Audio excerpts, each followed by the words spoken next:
Bueno, yo creo que nos vamos a divertir, no en una tarde calurosa, sino en una tarde lluviosa, y con una tarde lluviosa en el que no se ha ido la energía, lo cual demuestra que hemos avanzado. ¿Cierto, doctor So? Muy bien. En el contexto de lo que planteaba el superintendente respecto de que hiciéramos eco de los interrogantes que mencionaba en su intervención inicial, he tratado de preparar algunos de esos interrogantes y otros que si me dejan también los formulo. La doctora Bea María ha hecho un trabajo también para ponernos a consideración cuál es el modelo que podría ser según su punto de vista. Por amable invitación del señor superintendente, a venir de alguna manera aportar con la experiencia que tuve durante los 8 años que tuve al frente de la Superintendencia de Servicios Públicos en el pasado gobierno, pues me atrevo a hacer esta presentación dejando previamente claro que esto no compromete para nada a la Superintendencia de Servicios Públicos ni sus actuaciones actuales, pasadas, presentes y futuras. Esto es simplemente un ejercicio individual propio que quiero compartir con ustedes y que, como vuelvo a reiterar, no compromete al señor superintendente, quien tiene toda la autonomía para decidir exactamente cuál es el futuro y cuál es el tipo de solución que quiere darle a este problema de Electricaribe. Sin embargo, me pareció, no sé si esto funcione bien, sí.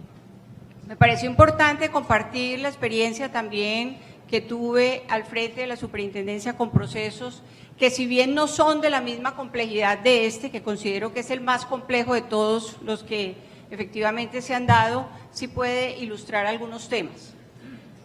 Hay unos datos perturbadores que todos ustedes ya conocen y que pues posiblemente muchas de estas cifras puedan estarse en este momento reestimando por la misma superintendencia, pero que me parece importante para guiar un poco el norte de la solución.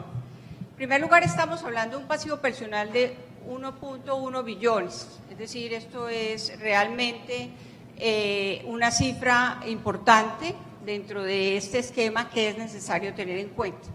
También estamos hablando de 8 convenciones laborales que tienen también sus propias modalidades de liquidación, de indemnizaciones, etcétera, que es un tema importante.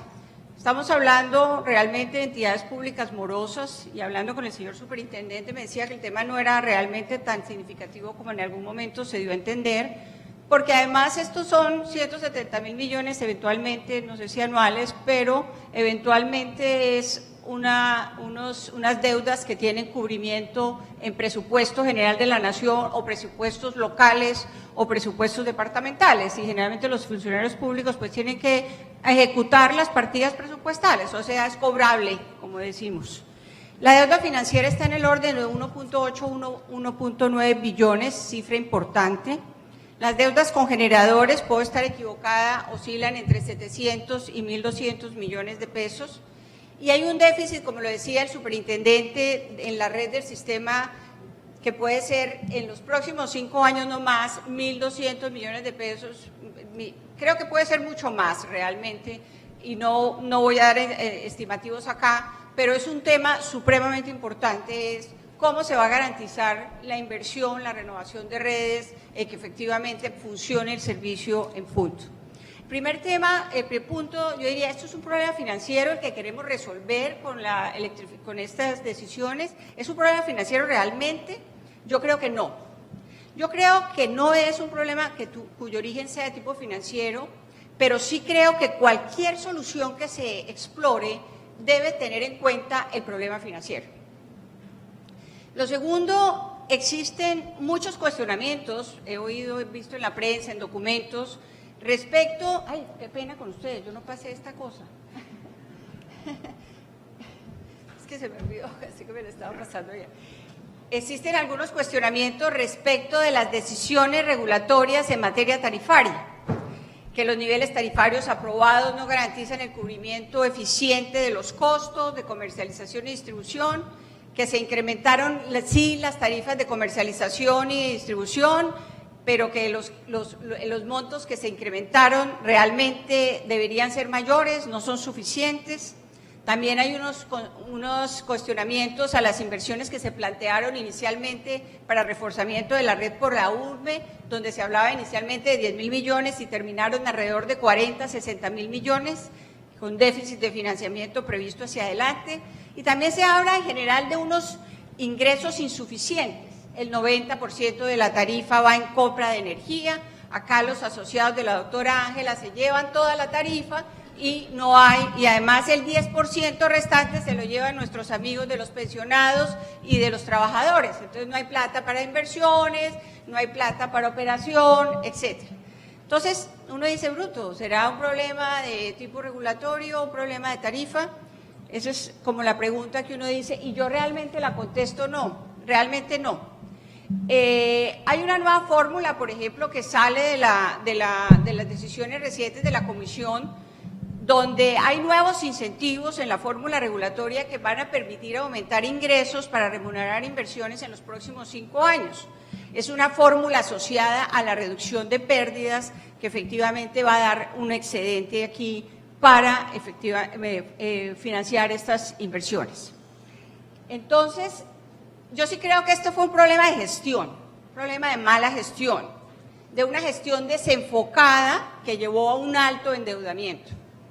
Es decir, requerimos realmente es un esquema que facilite una gestión eficiente y que tome en cuenta las particularidades de la costa atlántica.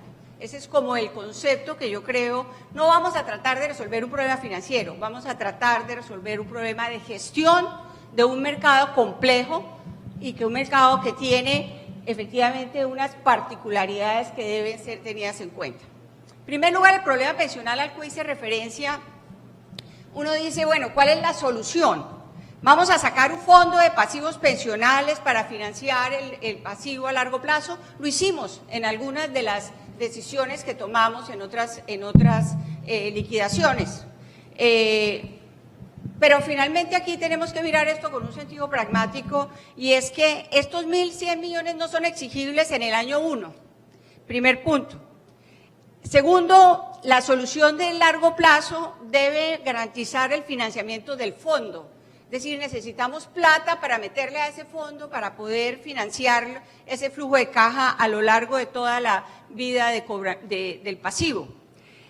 Entonces, realmente la plata que sí realmente necesitamos en este momento es cuánto necesitamos mes o año de ese pasivo pensional para poderlo pagar. Ese es el que se hace exigible cada año.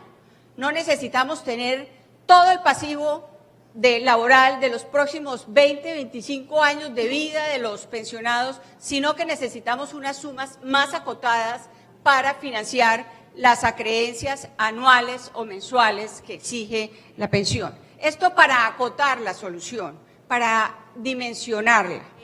Esto es un tema importante porque la distribución eléctrica en la costa pues no está integrada con generación, como sí lo hay en otras ciudades, en otras regiones del país, en departamentos, etcétera. Y estamos hablando del insumo básico para esta distribución, que es la energía. Por lo tanto, el esquema de solución, así sean 200.000 millones o 100 millones o 5 millones, debe tener en cuenta que efectivamente el sistema garantice que los generadores vendan la energía en condiciones en las que se sientan tranquilos de que les van a pagar, de que efectivamente va a fluir los recursos oportunamente.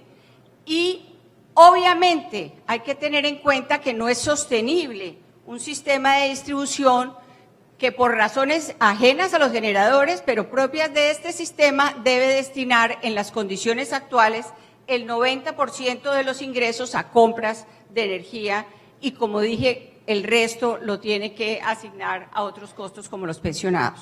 Entonces aquí ya lo digo rápidamente, que ya había hablado de esta deuda del sector financiero. En un evento de liquidación uno tendría que pensar, ¿podemos pagar en su totalidad con la venta del activo en el orden de prelaciones establecido por la ley estos acreedores que eventualmente no están en el primero ni en el segundo lugar de prelación, sino más abajo en la línea? Esa es la pregunta. De pronto no. Y todo lo tenemos que tener desde el día 1 en que se tome la decisión de liquidación definitiva. Entonces,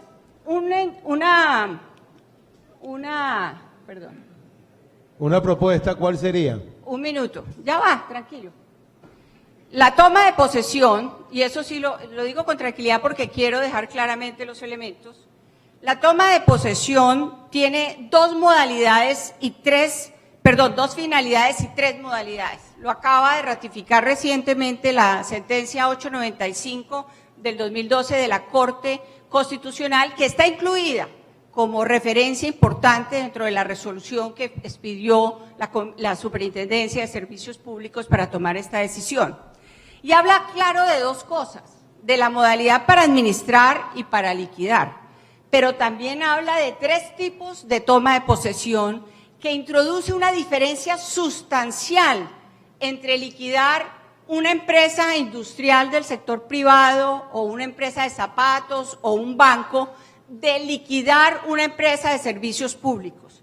Y habla de tres cosas, que se puede tomar posesión para simplemente administrar, cosa que uno dice, un funcionario público de pronto no es el mejor instrumento para administrar una empresa en crisis, o una toma de posesión con fines liquidatorios o una liquidación pura y simple.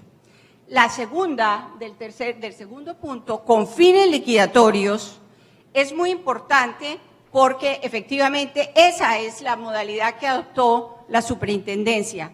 Es una administración temporal con fines liquidatorios. Esto implica que la administración temporal necesariamente debe conducir a una solución empresarial, bien sea por medio de una reestructuración, de vinculación de uno o varios gestores, operadores especializados, vinculación de capital o venta. La propuesta es un esquema de solución empresarial que tome en cuenta, primero, que es el mercado de distribución más grande del país, que existen factores sociales como pobreza, dispersión geográfica que se deben tomar en cuenta y elementos laborales de primer orden. Debe garantizarse una sostenibilidad en el largo plazo, fomentar el empleo local. Y existen en Colombia empresas colombianas y extranjeras exitosas en distribución y comercialización de energía, y el hecho de que tenemos una deuda tan grande como ya lo dijimos.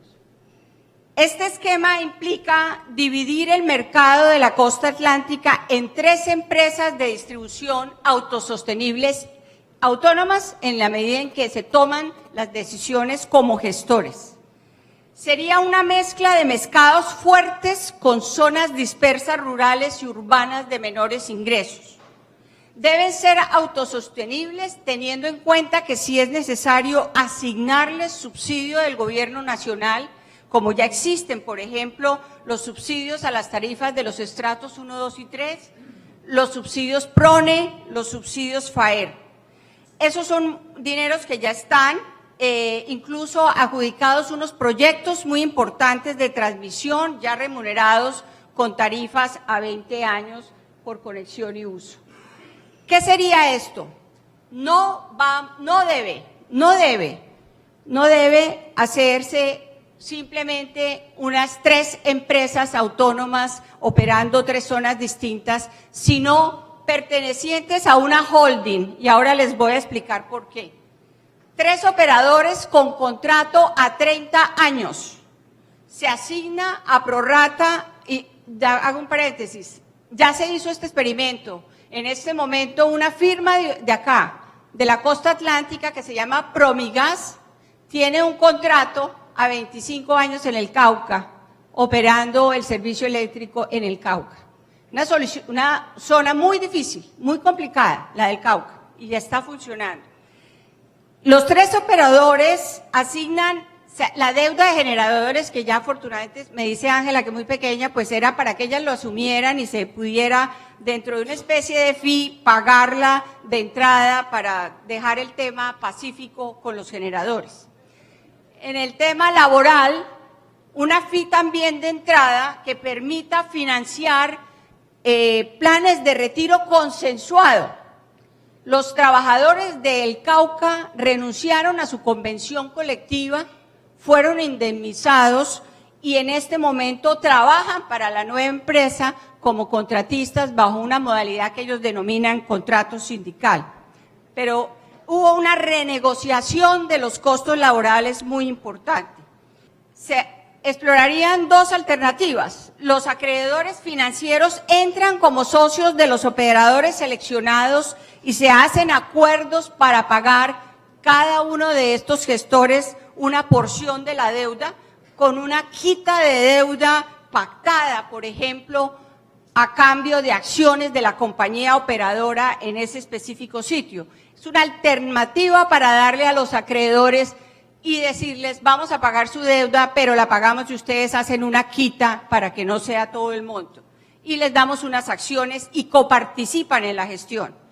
Y los acuerdos de otra posibilidad es un acuerdo de acreedores de reestructuración de deuda a 20 años, como se hizo en Encali, por ejemplo.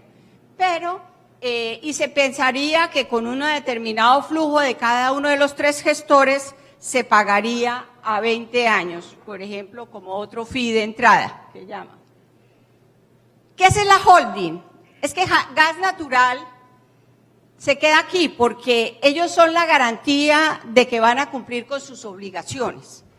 Es que ellos son los que adquirieron las obligaciones y ellos deben efectivamente garantizar de que esta gestión tripartita de operadores sea sostenible, es independiente, pero debe garantizarle a Gas Natural que paga todas las deudas de 4 billones en un término de 10 a 15 años, para hacer un ejemplo, pero retiran la demanda, porque les van a pagar con esto sus deudas. Entonces, que no lleven el tema al gobierno nacional, sino que en una solución acá se logra pagar todas estas deudas. Toda esta cartera morosa se le puede asignar a cada uno de los gestores o a alguien que quiera gestionar el cobro y también entraría en la caja. Se hizo y se ha hecho, se hizo en Cali, se hizo en Cauca, donde el negocio de recobro de cartera hay gente que le interesa. Entonces, acá ya se facturó mucha energía que no se ha cobrado y que debe cobrarse y que puede ayudar a financiar este esquema. Eso era todo. Muchas gracias, doctora Eva.